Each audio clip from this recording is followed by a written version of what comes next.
Well, first of all, I want to congratulate Senator Clinton on a hard-fought victory here in New Hampshire. She did an outstanding job. Give her a big round of applause.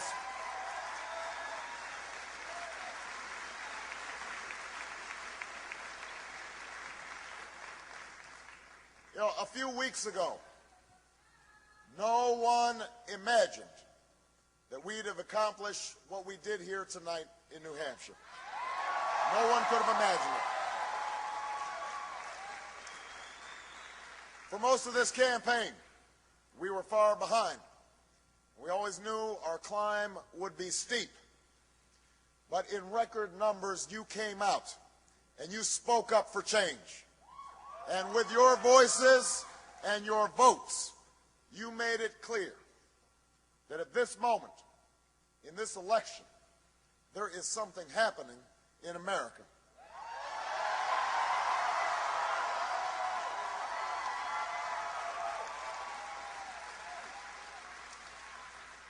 There is something happening when men and women in Des Moines and Davenport, in Lebanon and Concord, come out in the snows of January to wait in lines that stretch block after block because they believe in what this country can be. There is something happening.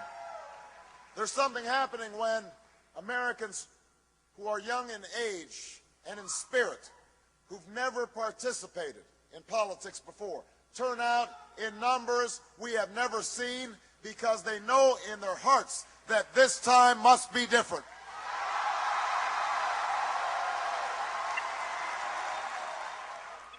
There's something happening when people vote not just for party that they belong to, but the votes, the hopes that they hold in common. That whether we are rich or poor, black or white, Latino or Asian, whether we hail from Iowa or New Hampshire, Nevada or South Carolina, we are ready to take this country in a fundamentally new direction. That's what's happening in America right now. Change is what's happening in America. You, all of you who are here tonight, all who put so much heart and soul and work into this campaign, you can be the new majority who can lead this nation out of a long political darkness.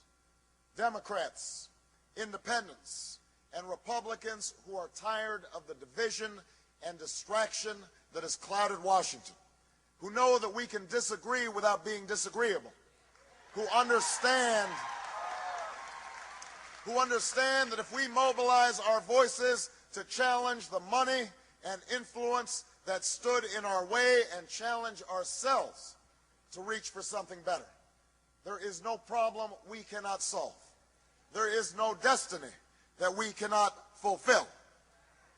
Our new American majority can end the outrage of unaffordable, unavailable health care in our time.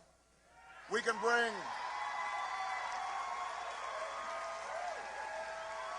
bring doctors and patients, workers and businesses, Democrats and Republicans together, and we can tell the drug and insurance industry that while they get a seat at the table, they don't get to buy every chair. Not this time. Not now.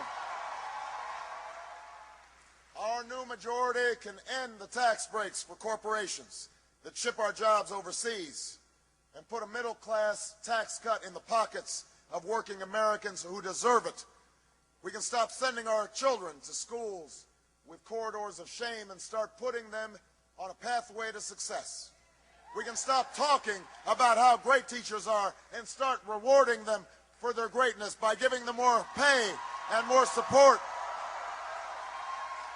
We can do this with our new majority.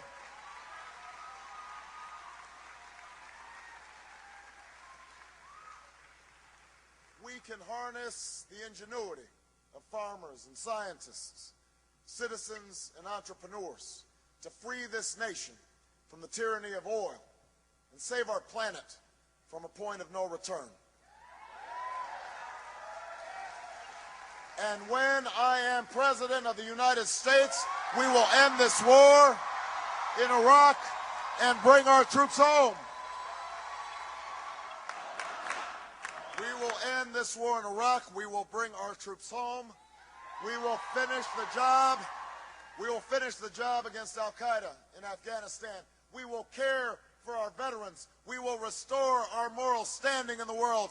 And we will never use 9/11 as a way to scare up votes, because it is not a tactic to win an election. It is a challenge that should unite America and the world against the common threats of the 21st century.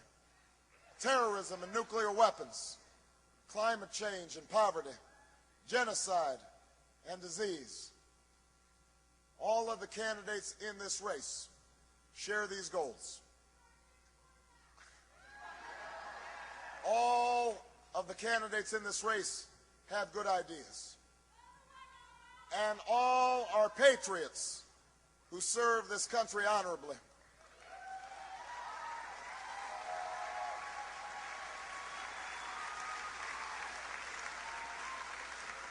But the reason our campaign has always been different, the reason we began this improbable journey almost a year ago, is because it's not just about what I will do as president.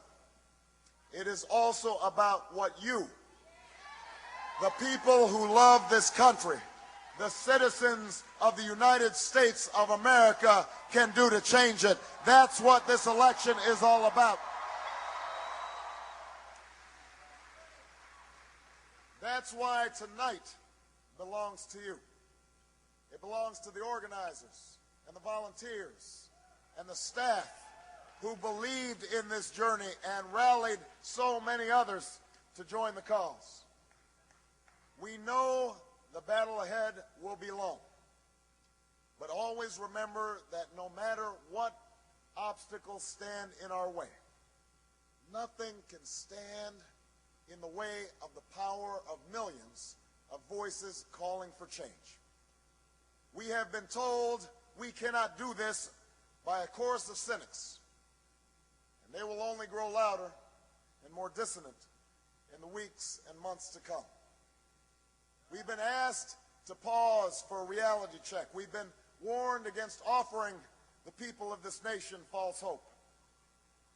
But in the unlikely story that is America, there has never been anything false about hope.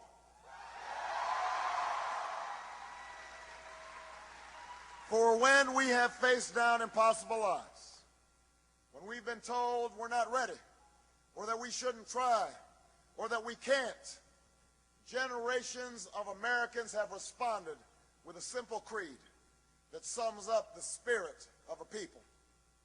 Yes, we can. Yes, we can. Yes, we can. Yes, we can.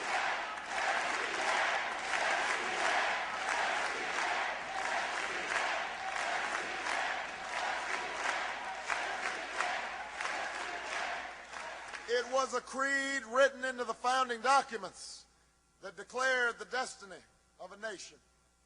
Yes, we can. It was whispered by slaves and abolitionists as they blazed a trail towards freedom through the darkest of nights. Yes, we can. It was sung by immigrants as they struck out from distant shores and pioneers who pushed westward against an unforgiving wilderness. Yes, we can. It was the call of workers who organized, women who reached for the ballot, a president who chose the moon as our new frontier, and a king who took us to the mountaintop and pointed the way to the promised land. Yes, we can to justice and equality.